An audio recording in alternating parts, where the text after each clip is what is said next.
Hello, hello. All right, let's see what's going on here. Let me see. How's the sound? Is it good? Anyway, wear the headphones because this is as good as it gets because I have the heater on. Voila. So look, it looks like according to your book of life presently, which comes from your higher desires, right? Something has shifted. It almost feels like it's not like what's been written for you. It's like what you have written for yourself, right? Well, of course, with what's been written to you for you in cooperation with what you wrote for yourself. So you're going. Okay, long story short, you're going on a trip, right? You're supposed to be going on a trip, and it's finally happening. It looks like you've been feeling like you're going on a trip, and it's finally happening. Now, this trip is going to be mostly or partially, depending on, like we've got so many people watching here, mostly or partially on the water or by the water. So ship, I don't know, a boat, maybe it's a cruise. You will be going on this trip with a woman. This is a beautiful woman, very, very beautiful woman, with lots of hair. It doesn't necessarily mean she's got long hair, but it means like she's got a lot of hair, like lion's mane.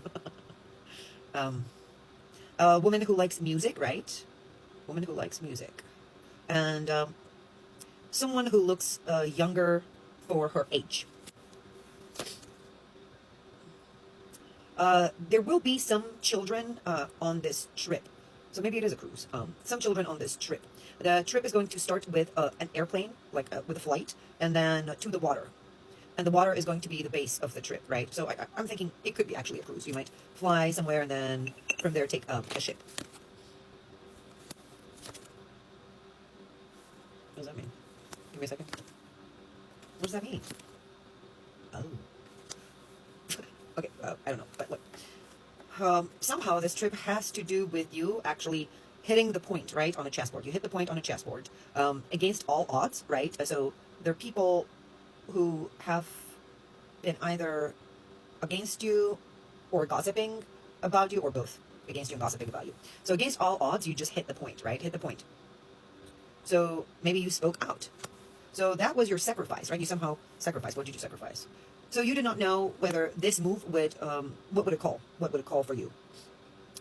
Would it call into your energy a progress or regress?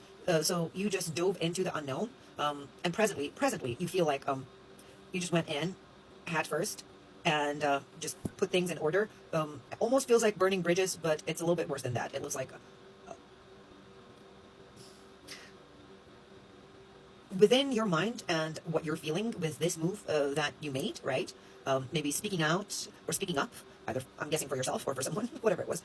It put you in this situation where you feel like that's it. There's no future. That's it. We're done here.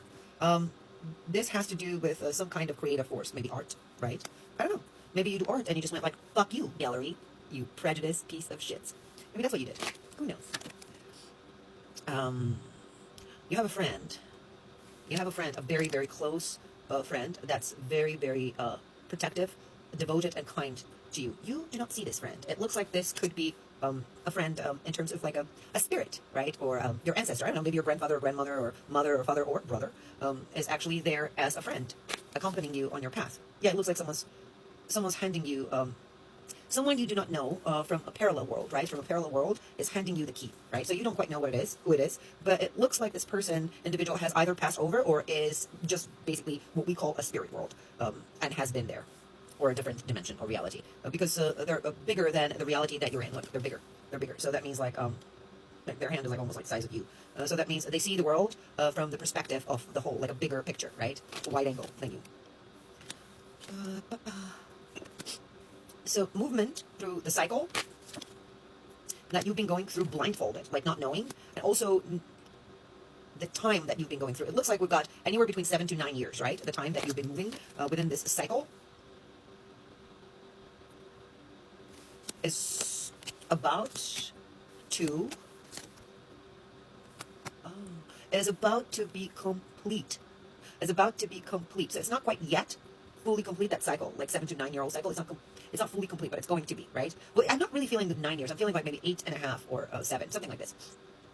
When the cycle ends, right, you're going to feel this sensation of rebirth, right? So maybe presently you're feeling like nothing's moving in your life, or we age, we move forward in life, in time, and you sort of start focusing, oh, half the life is gone, or so and so, or a quarter of it.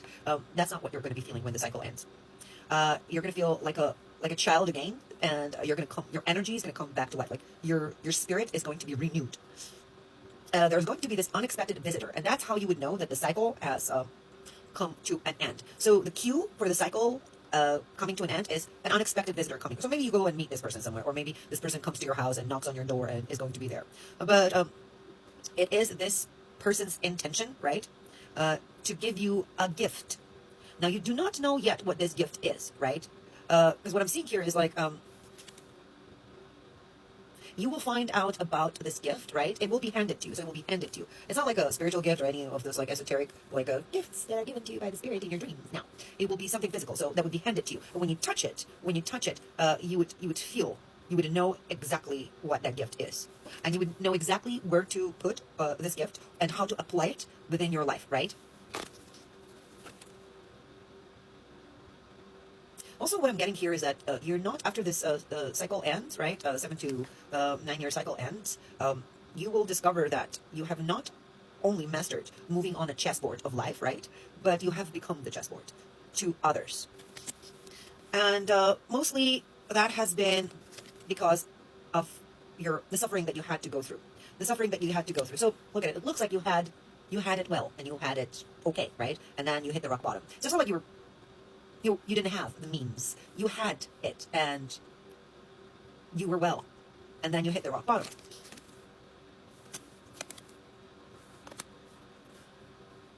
But the whole point of you hitting, this was orchestrated, obviously. The whole point of you hitting that rock bottom, right, was so that you can detach from the reality that you have gotten comfortable, sitting on.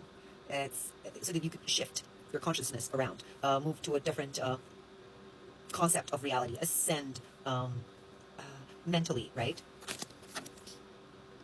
Someone has been guiding you for a very long time, and that someone who's been guiding you is I'm getting it's like a trickster spirit.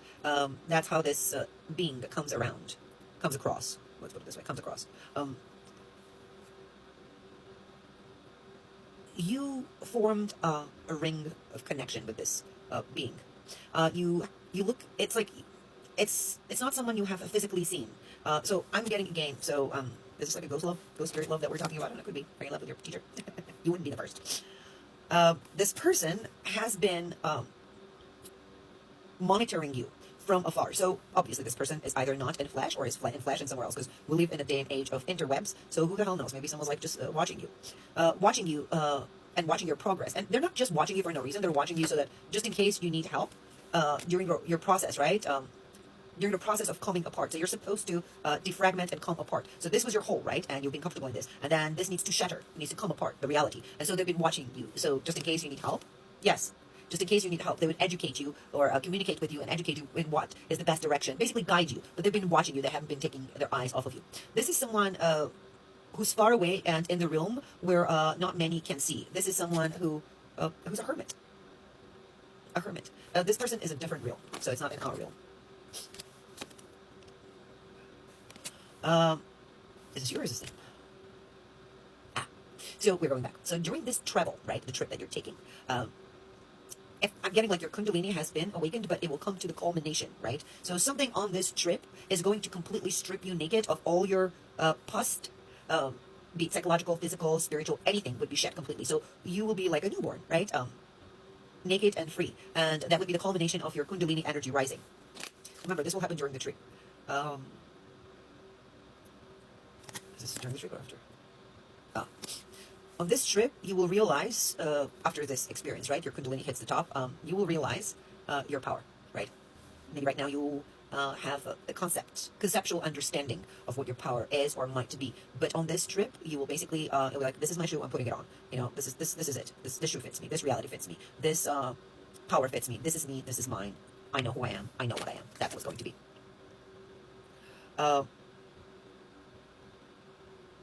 They're observing you. Meanwhile, a lot of beings around you that are protecting you and guiding you are watching you how you go about this process, right? And what they're doing is they're concentrating on your vibration, right? Presently, believe it or not, your Kundalini energy is only up to your solar plexus. That's where it is. I know you might feel like it's here, right? Because I sense that you have the third eye open, right? The psychic gift is awakened, but the Kundalini energy itself is only up to solar plexus, right? That's where it is. So after this trip, shit's going to change.